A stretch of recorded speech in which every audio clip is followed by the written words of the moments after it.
The night before the biggest audition of her life, Carolyn Jones collapsed with a 104-degree fever. She missed it, and the actress who replaced her won an Oscar. But the role Carolyn did get, 8 minutes on screen, earned her an Oscar nomination. So why did those 8 minutes destroy everything that came after? The answer is stranger than you think. Today, I'm revealing 12 weird facts about Carolyn Jones that even die-hard fans don't know. Fact 1. A pneumonia cost her an Oscar-winning role. Year 1952, it was the night before the most important audition of Carolyn Jones's life. She was suddenly leveled by a 104-degree fever, and what happened next would haunt her for the rest of her career. Columbia Pictures cast Carolyn as the prostitute Alma Burke in From Here to Eternity, what would become their biggest film of 1953. The casting executive promised her, pending the screen test, the role was hers. This was her first major film role after years of bit parts. The screen test was scheduled. Carolyn prepared obsessively. But the evening before, her temperature spiked to 104 degrees. She was hospitalized with severe pneumonia, lungs failing, struggling to breathe. She was too sick to call the studio. She missed the screen test entirely. No phone call, no reschedule, just an empty chair. Columbia couldn't wait. They moved on immediately. The role went to Donna Reed, 9 years older. While Carolyn was still hospitalized recovering, Donna Reed was already filming Carolyn's scenes. Reed's performance was career-defining. For Carolyn, it was torture. That role had been hers. When awards season arrived in 1954, something happened that made Carolyn's loss even more devastating. Donna Reed walked to the stage and accepted the Academy Award for Best Supporting Actress. That Oscar represented everything Carolyn lost in one night of fever: validation, recognition, the career boost that changes everything. But there was no way to prove she would have been just as good. All she had was the haunting what if. One fever, one missed test. Carolyn earned her own Oscar nomination 4 years later for The Bachelor Party, but she never won. That pneumonia in 1953 didn't just cost her a role, it cost her the validation she'd spend the rest of her life chasing, always coming close, never quite reaching it. Fact 2. She proposed to Aaron Spelling. In 1953, Carolyn Jones did something women simply didn't do, and the man she married would go on to become one of the most powerful producers in television history, but not before their relationship took a devastating turn. At Pasadena Playhouse in the early 1950s, Carolyn met Aaron Spelling, a fellow Texan trying to make it as an actor. Both ambitious, both broke, both hungry, they fell in love. Aaron wanted to marry her but felt he couldn't provide for a wife. He didn't propose, waiting to feel worthy. But Carolyn wasn't waiting for some imaginary future. She proposed to him. They married in April 1953. Neither was earning much, but Aaron's acting career continued to sputter while Carolyn started getting better roles. Carolyn became the breadwinner. Aaron later admitted something revealing. When we were first married, Carolyn took a lot of acting jobs that were pure trash so that I could stay home and write. She was funding Aaron's apprenticeship as a writer by degrading her own artistic ambitions, appearing in forgettable schlock while he stayed home perfecting his craft. Her strategy worked. Aaron sold his first script to the Jane Wyman Show in 1954. Then he wrote for Dick Powell's Zane Grey Theater. His career built. But as Aaron's success grew, something shifted in their marriage. By 1960, Aaron's writing career was soaring while Carolyn's film opportunities were shrinking. Aaron stayed out late with no explanation. They separated in October 1963 and divorced in August 1964. Carolyn asked for no alimony. What happened next revealed the cruel mathematics of sacrifice.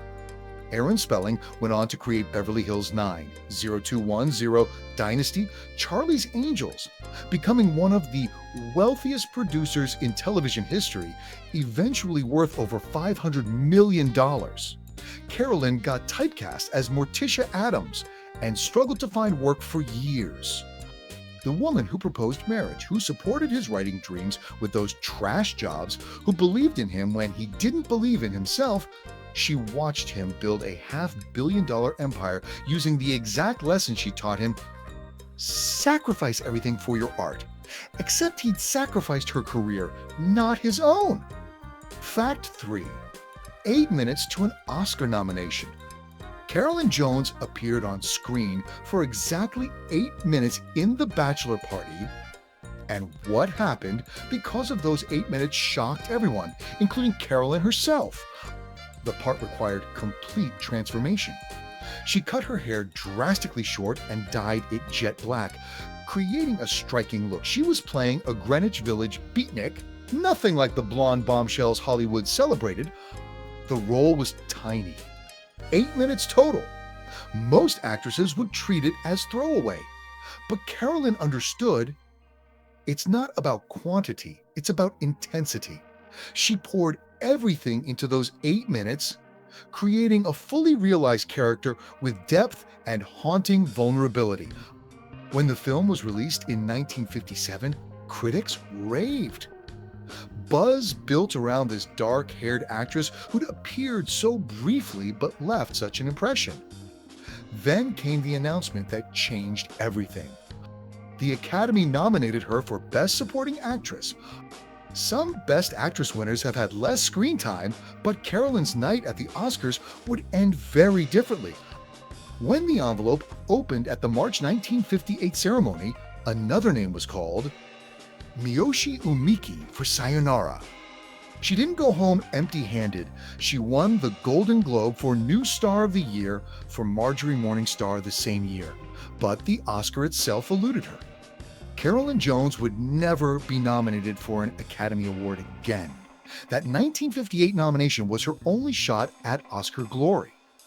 Those 8 minutes gave her the dark-haired look that became her signature, the look that would eventually make her Morticia Addams. 8 minutes of brilliance that became her audition tape for a life sentence. She'd proven she could transform herself completely, and Hollywood responded by refusing to let her transform ever again. Fact 4. Her father abandoned the family. In 1934, when Carolyn Jones was 4 years old, her father made a decision that would shape everything about who she became, and the aftermath was worse than the abandonment itself. Julius Alfred Jones worked as a barber in Amarillo, Texas. He couldn't handle supporting a family during the Depression. The pressure broke him. In 1934, he walked out. Carolyn's mother, Chloe, suffered from agoraphobia and couldn't work. The family moved into Chloe's parents' home in Amarillo. The space was cramped. Her grandfather, Charles W. Baker, had a volatile temper that terrified young Carolyn. But here's what nobody knew at the time. Carolyn never met her father again. Julius Alfred Jones remained alive. He died in 1979, but never came back into her life. 45 years of absence. She grew up with a father-shaped hole that was never filled. In that household, Carolyn became a loner, but she found escape. Her mother, despite her agoraphobia, loved Hollywood glamour. Carolyn inherited that passion. Her mother had named her after Carole Lombard and her sister after Bette Davis, as if naming them after movie stars could conjure a different destiny. Carolyn learned early that you can't rely on anyone to save you. You have to save yourself. And eventually, someone unexpected stepped in to change her life. Her grandfather, Charles W. Baker, the same man who terrified her with his rages, eventually paid her tuition to attend Pasadena Playhouse in 1947. Julius Jones died in 1979, 4 years before Carolyn's death. They never reconciled. She escaped Amarillo, became a star, earned an Oscar nomination, but never got the one thing that 4-year-old girl had wanted. her father to come back and see what she'd become. Fact 5, her severe asthma kept her housebound. Between 1934 and 1947, from ages 4 to 17, Carolyn Jones spent weeks at a time confined to her bedroom in her grandparents' house in Amarillo, Texas, unable to breathe properly, fighting asthma so dangerous doctors feared for her life. But what she discovered in that isolation would eventually save her. From early childhood, Carolyn suffered from life-threatening asthma. Her lungs would constrict without warning. Breathing became a battle. Doctors ordered bed rest during the worst episodes, sometimes for 3 or 4 weeks straight. She loved movies desperately, but her asthma was often so severe that going to theaters was impossible. While other children in Amarillo went to Saturday matinees, Carolyn was housebound, isolated, stuck in her bedroom while life happened elsewhere. She refused to let isolation destroy her spirit. She listened obsessively to comedians Danny Kaye and Spike Jonze on the radio. But music wasn't enough. She turned to something else. She became a voracious reader of Photoplay, Modern Screen, and Silver Screen, the major Hollywood fan magazines of the 1930s and 1940s. Picture this: 1940, Amarillo, Texas. A 10-year-old girl lying in bed, lungs struggling with each breath, flipping through glossy pages of Joan Crawford and Bette Davis in impossible gowns, living impossible lives in Los Angeles, and slowly, a plan began forming. Those magazines showed her a world of beauty and escape, everything her struggling household wasn't. Instead of making her bitter, the magazines gave her something powerful, a goal. Even as a housebound child in Amarillo, Carolyn decided she would become an actress. Her mother, Chloe, despite being agoraphobic herself, supported Carolyn's Hollywood dreams. Perhaps because Chloe understood what it meant to be trapped, Carolyn spent years in that bedroom, building fantasies, preparing mentally for a future that seemed impossible. When she convinced her grandfather to pay for Pasadena Playhouse in 1947, she left that Amarillo bedroom at 17 and never went back. 13 years imprisoned by her lungs, rehearsing for escape. Every role she played after that was possible because a sick child in Texas refused to let her prison become her grave. Fact 6. Charles Addams personally chose her for Morticia. When it came time to cast the Addams Family in 1963, cartoonist Charles Addams, who'd been drawing these characters for The New Yorker since 1938, made a decision that would define Carolyn Jones for the rest of her life. Charles Addams had strong opinions about who should play his creations. Morticia wasn't just any character. She was the elegant matriarch he'd been drawing for 25 years. Carolyn was already a fan of Addams' cartoons before casting began. When Addams made his choice, it wasn't just about acting ability, it was about some quality he recognized in her specifically. They met and became friends. Addams saw something in Carolyn that perfectly matched what he'd been drawing all those years. Carolyn didn't just want to impersonate the cartoon, she wanted to collaborate. When Addams told her he wanted to introduce Cousin It, Carolyn engaged creatively. What side of the family is he from? Both sides, I hope. That line made it into the script. But here's what makes this choice so significant. Carolyn didn't take the Addams Family because she was desperate.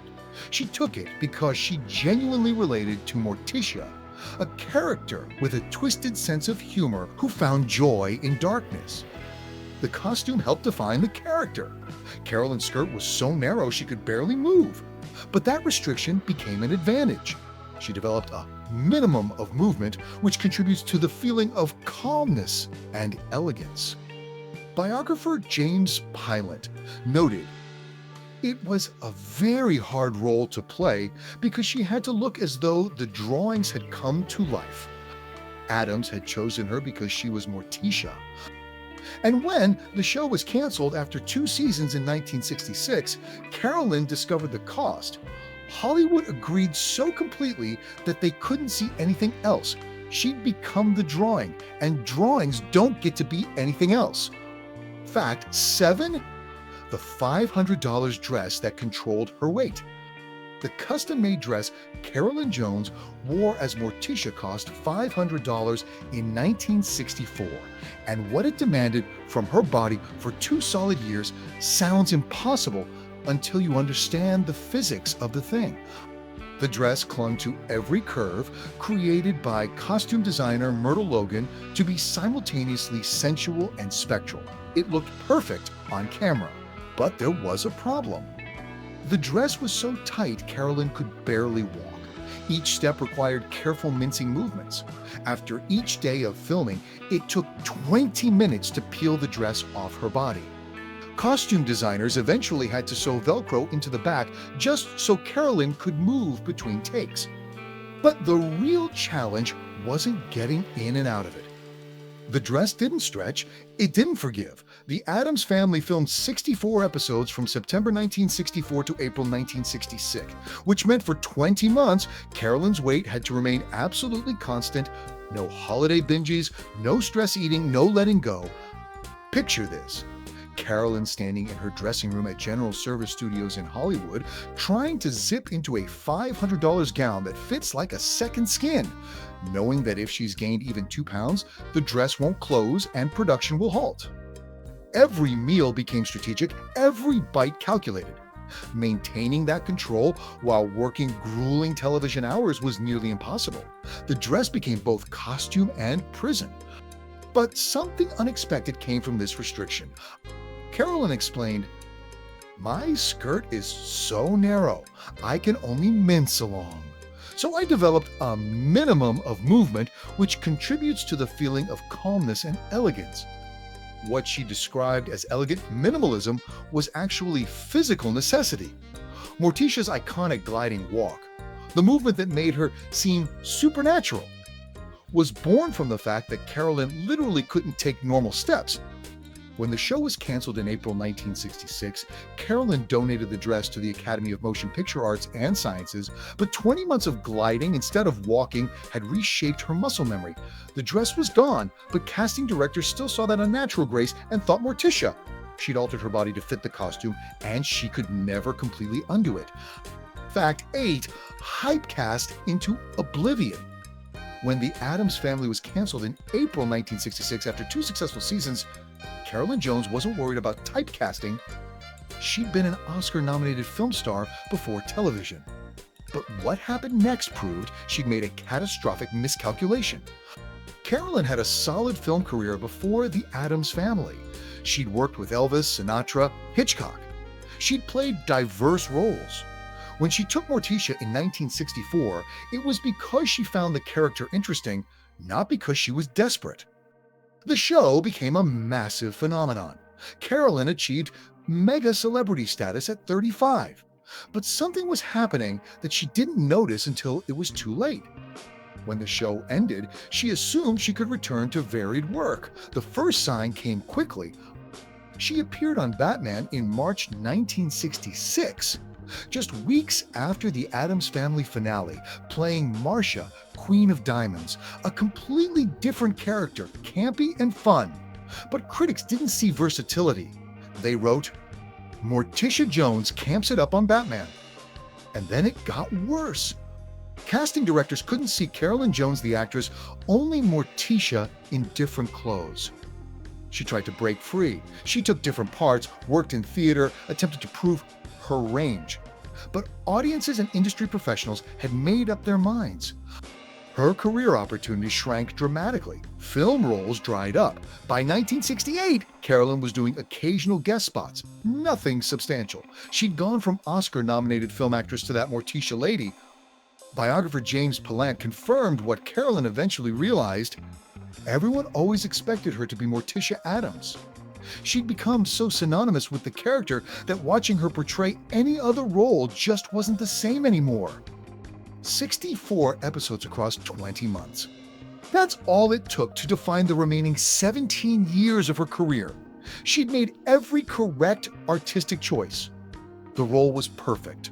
Her performance brilliant, the show successful, but 2 seasons wasn't enough success to justify the career death sentence. She'd sold her artistic future for a show that got canceled before it could pay off. Fact 9. She quit acting for 7 miserable years.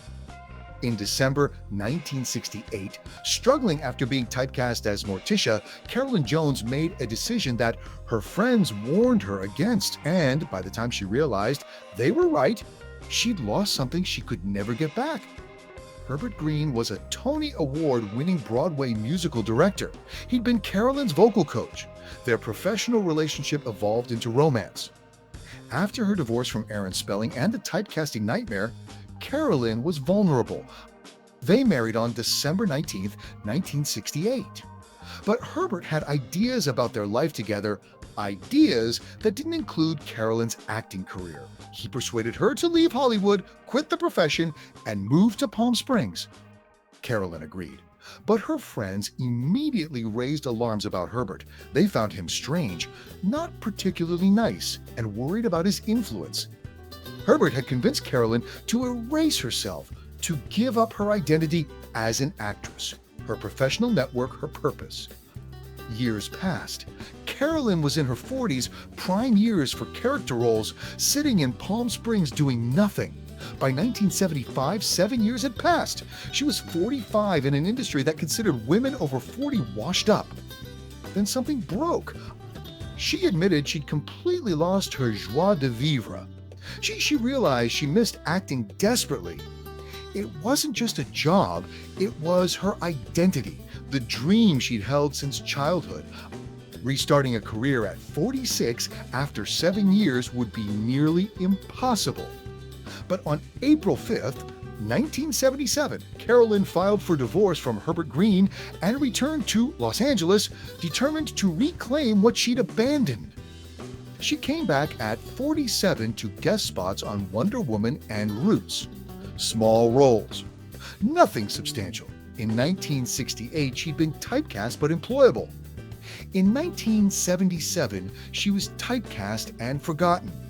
7 years in Palm Springs had cost her everything. Fact 10, she hid her cancer diagnosis to keep working. In 1981, Carolyn Jones received test results that would change everything. And she immediately made a decision to lie to everyone around her for a reason that reveals how desperate her situation had become. After years of struggle following typecasting, Carolyn had finally landed a lead role on Capitol, a CBS soap opera. She played Myrna Clegg, a power-driven political matriarch. The show debuted on March 29, 1982. Carolyn was 51. In 1981, tests revealed colon cancer. But she knew how the industry worked. Sick actors get replaced. She made a choice. Hide the diagnosis. She told colleagues she had ulcers. Ulcers were manageable. Cancer was different. Cancer meant uncertainty, production delays, insurance complications. But there was another reason Carolyn needed to keep this job. She needed the Screen Actors Guild health insurance to cover her treatment costs. She underwent chemotherapy in secret, strategically timed sessions for weekends, giving herself 2 days to recover before returning Monday, pretending everything was fine. Picture this. Friday afternoon, 1982, Los Angeles. Carolyn driving herself to chemotherapy, spending the weekend violently sick as poison kills cancer cells, then Monday morning showing up on the Capitol, set in full makeup, smiling, delivering lines while her body fights for survival. The deception worked for months, but cancer doesn't follow production schedules.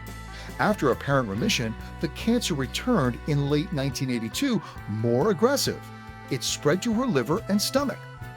She fought harder, more chemotherapy, more secret weekends, but she was getting weaker.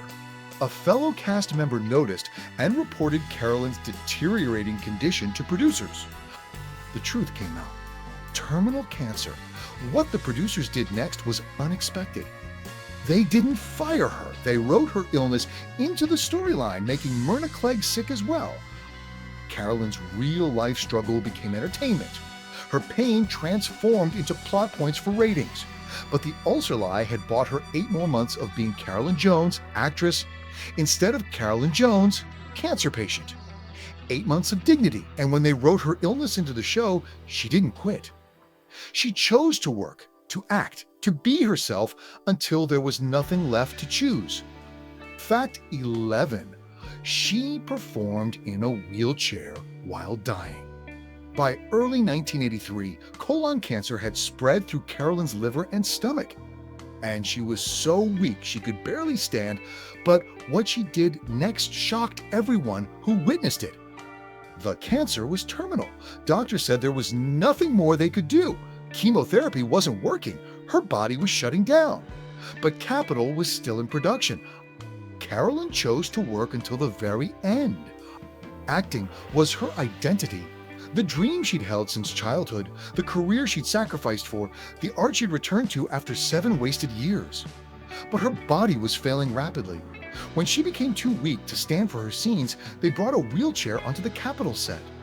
Carolyn performed sitting down, delivering lines as the powerful Myrna Clegg while her real body wasted away. Her co-star, Nicholas Walker, witnessed something he'd never forget. The pluck and courage that lady has is amazing. That week was heck for her. They cut her open on the Monday, and she was back on set on Friday and Saturday. Monday, surgeons cut into her cancer-riddled body. Friday, back on set filming. Saturday, too. Then, Sunday, picture this. Carolyn, fresh surgical wounds barely healed, sitting in a wheelchair on set Monday through Saturday, cameras rolling, delivering dialogue about political power and manipulation while she can't stand. And then Sunday, September 25th, 1982, standing at an altar in Los Angeles to marry Peter Bailey Britton. After being cut open Monday, filming Friday and Saturday, Carolyn stood at an altar Sunday to marry her boyfriend of 5 years. She knew she was dying. She knew she had months, maybe weeks. But she wanted that moment of joy. She wore a lace cap to hide chemotherapy hair loss, made herself as glamorous as possible. Every smile, every vow, an act of will over suffering. Back on Capitol, she continued through March 1983. Co-star Jane Daly captured it. She was going to keep playing Myrna Clegg until she literally couldn't get the words out of her mouth anymore. And that's exactly what happened. Carolyn worked until her body gave out, until speech became impossible. Her final episode aired in March 1983. By July, she'd slipped into a coma. On August 3rd, 1983, she died at age 53. Between that Monday surgery and her final scene, Carolyn worked for 6 more months, proving she wasn't an actress because she was talented or beautiful or lucky. And so she was an actress because she literally could not stop being one. Fact 12. She married her boyfriend knowing she was dying. In September 1982, with terminal cancer spreading through her body, Carolyn Jones made a decision about how she wanted to spend her final days, and what she did revealed everything about who she'd always been. Carolyn and Peter Bailey Britton had been together 5 years. They'd met while working in theater after Carolyn returned to acting in 1977. Peter was an actor who understood her world, her passion, her need to work. By 1982, the cancer diagnosis had changed everything. Carolyn knew she was dying. Terminal meant terminal, but she had a choice about what her final chapter would look like. She decided to marry Peter. The wedding was scheduled for Sunday, September 25th, 1982. But the week before, her condition worsened. Surgeons cut her open Monday for emergency surgery. By Friday, impossibly, she was back filming Capitol. Saturday, too. Sunday, wedding day. Carolyn was in tremendous pain from surgery 6 days earlier. Her hair had fallen out from chemotherapy. Her body was wasting away. But she refused to let dying be her only identity. Here's what makes this moment so revealing. Carolyn Jones, who'd spent decades transforming herself for roles, cutting her hair for the bachelor party, dyeing it black, undergoing cosmetic nose surgery in the early 1950s, squeezing into that impossible Morticia dress, was now transforming herself one final time. Not for a character, for her own wedding. She wore a lace and ribbon cap carefully chosen to look elegant while concealing baldness. Applied makeup to give her face color, life, vitality that her body no longer possessed. Underneath, Carolyn was in agony. Every smile at that September wedding, every vow, every kiss, an act of tremendous will. Peter married her knowing she would soon die, but he married her anyway. Carolyn and Peter had less than a year together as husband and wife. She continued working on Capitol through March 1983, performing from a wheelchair when she became too weak to stand. In July 1983, she fell into a coma at her home in West Hollywood.